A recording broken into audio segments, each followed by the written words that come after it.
Now, this team and this roster is very top-heavy with seniors. How do you manage the momentum, knowing what the money took to bring some players here, but then also maintaining players like Jeremiah Smith or Julian Sayin or those types of guys? Yeah, again, that's where relationships matter, recruiting matters. That's where having a great staff, having a great culture. One of the things that I've been really impressed with since I got to know Coach Day, and I think what he's really, really honed in on, and I think the teams that are going to succeed at the highest level in this new era, they're going to have culture, they're going to have chemistry, they're going to have leadership.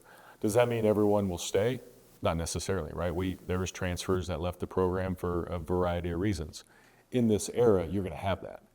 But how do you make sure your nucleus, how do you make sure the core folks stay involved? And that goes down to the leadership piece, that goes down to the culture. And so knowing that, yeah, there's a lot of seniors, there's a game plan. You know, we've already, right now, I think the number one class in the country, I haven't seen the rankings lately. Those things kind of fade once the season starts, but going into the season, we had the number one ranked recruiting class. We will always go after key transfers, not a massive transfers, because I think Coach Day has a really good philosophy on that, but who are the key replacements? We're losing this position. We're losing two guys at this position. Do you need to go out and get a transfer? They're already mapping all of those things out, and so you got to be organized, you got to be proactive. We know that, you know, revenue share allocations are coming. I'm sure we'll get into that. We know NIL is part of the ecosystem. So, and we're at the, you know, top of the game in terms of those elements. And so we'll continue to thrive, I believe, in this new era. Now, I did want to touch on the House versus NCAA settlement. And if it does pass, it would allow universities to be administrators of NIL deals. It started really with, you know, hey, go make your money, to now, you know, we're going to help facilitate these deals for you. From your perspective, just walk me through where NIL started, where it is today, and then where you think it's headed. Wow. We could have two shows, Noah, on this. So, you know, NIL has been going around for the last, 5 to 6 years, really started in California. There was a bill that was put together. The fascinating thing about that bill is it wasn't going to take effect until January 1st of 2023. Well, everybody raced to get something on the books state by state on July 1st, 2021. So now we're 3.5 years, into the new NIL era.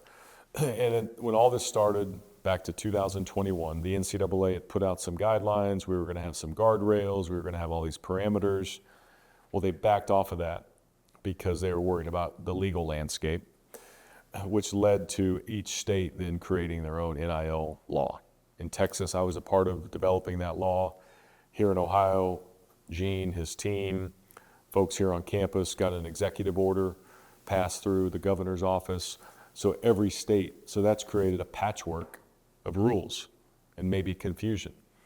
And then when all this started, what we all said was, hey, look, the institutions are going to take a hands-off approach. It's going to be between the athlete and the business. That was the way it started. Well, once everything kind of got a little muddier, we said, you know what, we need to support our athletes more. We can't let them just go down this pathway alone. And then you had the collective world come in to play, where basically donors created entities, companies, where they were paying athletes directly, and it wasn't necessarily based on a market value between a company and a business to do a commercial or wear a clothing line or post some social media post. It really became collectives and athletes. So now what we've said is, look, we're going to have the House case, which will define the revenue share bucket. It will also help define what NIL can and should be through fair market value, through a system where you have to submit deals, and it has to be between a business and an athlete. We embrace that here. Columbus has over 30,000 companies. We have Fortune 500 companies. We have brand associations with people that are Buckeyes that either went to school here or have close affiliations or already have sponsorship deals.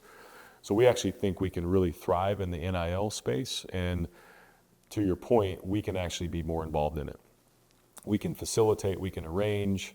We might even be able to negotiate in this new world. Those things are still being mapped out. But the point is, we can be more involved, and we think that creates unique advantages for us here in Columbus and around the state.